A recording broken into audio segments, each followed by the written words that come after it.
दिल्ली में मौसम एक बार फिर लोगों की परीक्षा ले रहा है। थर्मामीटर भले ही एक तापमान दिखा रहा हो, लेकिन लोगों का शरीर उससे कहीं ज्यादा गर्मी महसूस कर रहा है। नमस्कार, मैं हूं विशाल त्यागी और आप देख रहे हैं न्यूज़ 18 राजस्थान का डिजिटल प्लेटफॉर्म। राजधानी में हीट इंडेक्स 48.4 डिग्री सेल्सियस तक पहुंच गया, यानी हवा में मौजूद नमी और बढ़ती उमस की वजह से लोगों को ऐसा महसूस हुआ जैसे तापमान सामान्य से करीब 7 डिग्री ज्यादा हो। यही वजह है कि कई लोगों को ऐसा लगा मानो वे भट्टी जैसी गर्मी में सांस ले रहे हों। लेकिन आखिर ये हीट इंडेक्स होता क्या है? दरअसल मौसम विभाग सिर्फ हवा का तापमान नहीं मापता। जब तापमान के साथ हवा में नमी यानी ह्यूमिडिटी भी बढ़ जाती है तो शरीर का पसीना आसानी से नहीं सूख पाता। ऐसे में शरीर खुद को ठंडा नहीं कर पाता और इंसान को वास्तविक तापमान से कहीं ज़्यादा गर्मी महसूस होती है। इसी एहसास को हीट इंडेक्स कहा जाता है। यही कारण है कि अगर तापमान 41 या 42 डिग्री हो तो भी शरीर उससे 47 या 48 डिग्री जैसा महसूस कर सकता है।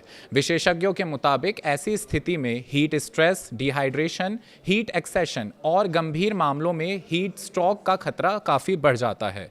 सबसे ज़्यादा जोखिम छोटे बच्चों, बुजुर्गों, गर्भवती महिलाओं और खुले में काम करने वाले लोगों को होता है। दिल्ली में इन दिनों सुबह से ही तेज धूप निकल रही है। दोपहर होते होते उमस इतनी बढ़ जाती है कि कुछ मिनट बाहर रहने पर भी लोग बेचैनी महसूस करने लगते हैं। कई इलाकों में तो लोग छांव और ठंडी जगहों की तलाश करते नजर आ रहे हैं। हालांकि मौसम विभाग ने राहत की भी उम्मीद जताई है। भारत मौसम विज्ञान विभाग यानी IMD के अनुसार दिल्ली NCR में अगले कुछ दिनों के दौरान गरज चमक, तेज हवाएं और हल्की से मध्यम बारिश की संभावना है।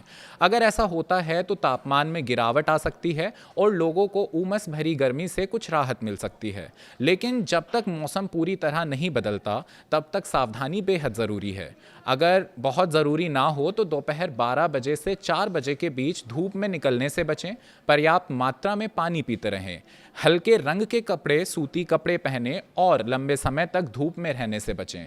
अगर किसी व्यक्ति को चक्कर आना, तेज सर दर्द, उलझन या अत्यधिक कमजोरी महसूस हो तो इसे सामान्य गर्मी समझकर नज़रअंदाज ना करें और तुरंत डॉक्टर से सलाह लें। दिल्ली में फिलहाल सिर्फ तापमान ही नहीं बल्कि बढ़ती नमी भी लोगों की मुश्किलें बढ़ा रही है। ऐसे में आने वाले दिनों में सबकी नज़रें मौसम पर टिकी रहेंगी कि बारिश कब राहत लेकर आती है। मिलते हैं अगली खबर के साथ।